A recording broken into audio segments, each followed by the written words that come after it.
Iya, 5 pendekar baru KPK, satu di antaranya Bapak Saud Sitomorang sudah bersama kami. Pak Saud, ini kami mendengar kabar bahwa katanya Anda pernah mengatakan kalau untuk melakukan operasi tangkap tangan tidak akan dirilis ke media. Benarkah begitu, Pak? Iya, kalau prosesnya kan nggak perlu ya. Hanya bikin kalau minjem istilah banyak orang, itu bikin gaduh gitu loh. Kemudian kan kalau umpamanya ya itu tadi KPK itu di dalam undang-undangnya itu ada asasnya. Salah satu asasnya itu kan keadilan segala macam. Kalau dalam masih proses itu sudah dilakukan seseorang itu adil betul-betul kan kalau prosesnya itu udah diputuskan oleh pengadilan gitu. Proses itu kan dia nanti mau dipanggil, mau diperiksa dulu, baru mau di BAP dan lain-lain. Jadi kalau proses itu untuk dibawa hanya untuk itu kan hanya menunjukkan sebuah pertunjukan-pertunjukan yang kelihatannya itu biarlah itu di film-film Hollywood aja itu yang begitu-begitu.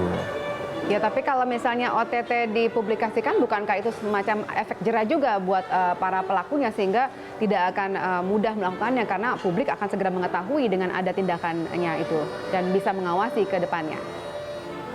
Iya, malah kalau menurut dalam pikiran saya sebelum dia mau ngambil duit itu bisa saya panggil dulu tuh daripada uangnya nggak kembali. Kamu mau ngambil duit nih jam sekian nih, mau berhenti nggak? Itu bisa kita debatkan loh itu tentang itu. Jadi artinya yang disebutkan progresif dengan cara-cara luar biasa itu bukan hanya dalam pengertian luar biasa dalam pengertian fisik gitu. Pengertian value-nya mesti luar biasa juga gitu. Dengan kita mempertontonkan seperti itu, kalau di Amerika malah kan wajah-wajah orang tersangka itu masih ditutupin gitu loh. Jadi maksud saya, marilah kita membangun peradaban negara ini. Mungkin nanti di pengadilan kita sudah prosesnya atau mungkin sedang ini, tapi dibawa dari rumah gitu ya. Apa itu bikin jerah? Nyatanya nggak jerah tuh nambah terus. Hampir lebih 400 kasus yang kita buat sejak Undang-Undang KPK ini nambah terus gitu loh. Oke, jadi ada semacam pendekatan yang berbeda yang akan dilakukan oleh KPK yang ini kan baru bukan ya Pak ya? Iya. Ya. Oke, tadi Pak dalam news update kami sudah disebutkan bahwa Presiden mengatakan KPK harus gerak cepat begitu. Nah, gebrakan apa yang akan dilakukan oleh KPK baru ini, Pak? Ya, ini kan kita kan ibaratnya ada kapalnya juga ada sedikit bocor-bocor, radarnya juga masih belum baik. Saya harus nangkap ikan gede gitu loh. Biar kan jangan-jangan malah kapal yang karam ketarik-tarik gitu kan. Jadi makanya oleh sebab itu kalau kita umpamakan gebrakan-gebrakan itu nanti juga kan kita bukan pilih-pilih kasus ya, tapi kalau mau kita kembali ke undang-undang itu kan ada angka yang minimal gitu, ada angka yang maksimal, oleh itu yang masih diperdebatkan di undang-undang ini nanti. Tapi kalau dalam perspektif teori, saya kalau pribadi bilang uang itu dimulai dari yang kecil, ketemu yang gede dia ngambil yang gede juga gitu, jadi besar kecil itu relatif sebenarnya. Tapi karena memang ada prioritas, ya kita nggak semua di Republik, artinya informasi di kolong langit ini tentang korupsi kita selesaikan sendiri. Oleh sebab itu, membangun peradaban anti korupsi itu, yang akhirnya rakyat kita mensensor dirinya tidak korupsi, itu yang mungkin akan lebih bagus kita bangun. Dan saya lebih cenderung itu dimulai dengan SOP-SOP yang kecil, di mana dengan SOP itu nanti akan ada yang kita sebut sebagai stick and carrot. Jadi kalau umpamanya undang makan malam terus kemudian nggak laporan seperti yang dilakukan Pak Novanto itu sebenarnya itu memang harus dihukum etik dan hukum ininya karena tipikor 71 itu bisa itu Novanto itu bisa dihukum itu. Oke, tapi kalau misalnya tadi Bapak mengatakan kita akan fokus pada SOP yang kecil ini kemudian tidak langsung menangkap ikan kakap yang besar begitu. Nah, kemudian bagaimana dengan nanti publik melihatnya seperti tidak ada giginya ini KPK karena hanya fokus pada yang kecil-kecil itu tadi masalah-masalah besar yang selama ini menjadi PR besar KPK tidak akan pernah terungkap. Ya, itu yang saya bilang kembali lagi, di pencegahan itu kita mulai dari yang kecil-kecil. Ya kan tadi saya udah menyebut contoh kalau pengadaan barang udah deh itu jangan lebih dari 10% dari harga pabrik pokoknya gitu. Ini kan sekarang berlipat-lipat. Nah, yang gede-gede juga itu harus kita lakukan pencegahan dan penindakan juga. Kalau udah diperingatin nggak mau kan, saya lagi mikir itu pasal 2 Tipikor 2002 itu kan udah menjelaskan itu bagaimana kita bisa menghukum mati koruptor. Itu ada kok undang-undangnya. Nanti kita lihat aja siapa yang duluan masuk itu. Untuk dihukum mati begitu ya. Lalu jadi apakah kemudian ada kasus yang sudah diprioritaskan oleh KPK?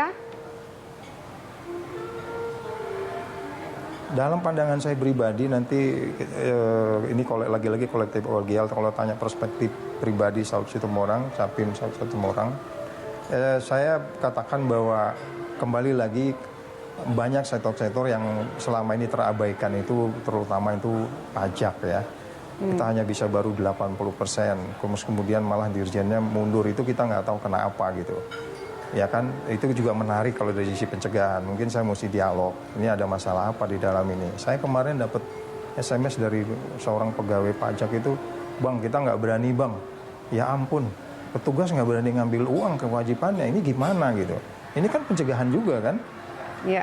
Kalau satu orang berani nggak, untuk selupanya pajaknya itu pajak yang daerah yang pajak besar kan itu menarik itu untuk didalamin. Jadi kembali lagi sumber daya alam juga walaupun selama ini KPK sudah dalamin ya. Tapi kalau kita dalamin data yang bagus, kasus-kasus Freeport kemarin itu nggak akan terjadi. Oleh sebab itu saya ingin membangun data yang besar sehingga kita bisa lihat di dalam data itu sebenarnya benar nggak sih 300 triliun itu hilang di laut setiap saat, di pajak hilang sekian, kemudian di kelapa sawit kita hilang sekian. Itu kan dengan data yang besar kita bisa dekati gitu. Oke, baik. Terima kasih. Saya punya superkomputer itu yang bisa. Terima kasih Pak Saud sudah berbagi bersama kami. Ya. Kita tunggu Pak sepak terjang 5 pendekar baru KPK boleh ini. Pesan dikit nggak Mbak ya? Ya silahkan Pak, singkat Pak. Dengan itu aja, dengan ibu kami tolong diawasin terus karena ibu-ibu kami yang 9 orang ini kami udah dari awal udah bilang dia akan menjewer kami lebih keras nanti. Jadi nanti orang-orang ICW juga teman-teman di ICW juga kita membantu kita lah untuk membangun yang saya sebut sekali lagi membangun peradaban baru yang tidak berdarah-darah. Oke, baik. Terima kasih Pak Saud sudah bergabung bersama kami. Selamat malam. Ya, Ibu, ternyata pansel tugasnya belum selesai, harus jadi pengawas juga ini buat KPK yang baru. Gimana, silakan Bu komentar singkat sebelum kita tutup. Saya pikir begini, diminta atau tidak diminta ya, orang selalu mengasosiasikan kinerja dari pimpinan KPK sekarang dengan panselnya. Jadi otomatis kita akan mengawal. Ada ikatan moral begitu untuk bertanggung jawab. Baik, Pak Nan, singkat saja terakhir sebelum kita tutup. Ya, saya kira di tengah kekecewaan publik, di tengah pesimisme publik terhadap pimpinan KPK yang sekarang, maka tidak ada cara lain bagi pimpinan KPK yang baru untuk membuktikan bahwa mereka tidak akan mengecewakan, bahwa mereka akan sungguh-sungguh menjalankan tugas dan fungsinya sebagai pimpinan KPK, sama halnya dengan klub-klub sepak bola yang mediocre, malah kemudian mereka bisa dengan sangat serius melaksanakan atau mengikuti kompetisi. Dan akhirnya menjadi juara. Dan begitu, akhirnya kompetisi, menjadi juara. Kita tunggu saja si KPK yang baru ini ya. Apakah benar bisa menjadi seorang pendekar, apa justru menjadi seorang pengikut saja bisa dari kepentingan tertentu. Ya. Kita lihat nanti kinerja. Terima kasih Mas Hatan, terima kasih Ibu Beri sudah bergabung bersama kami malam hari ini. Pemirsa, demikianlah Prime Time Talk kali ini. Anda bisa mengirimkan informasi dan saran kepada kami lewat email di news@1.tv atau follow kami via Twitter, Facebook, dan juga YouTube. Atas nama seluruh kerabat kerja yang bertugas, saya Valerina Daniel mengucapkan terima kasih atas perhatian Anda. Sampai jumpa.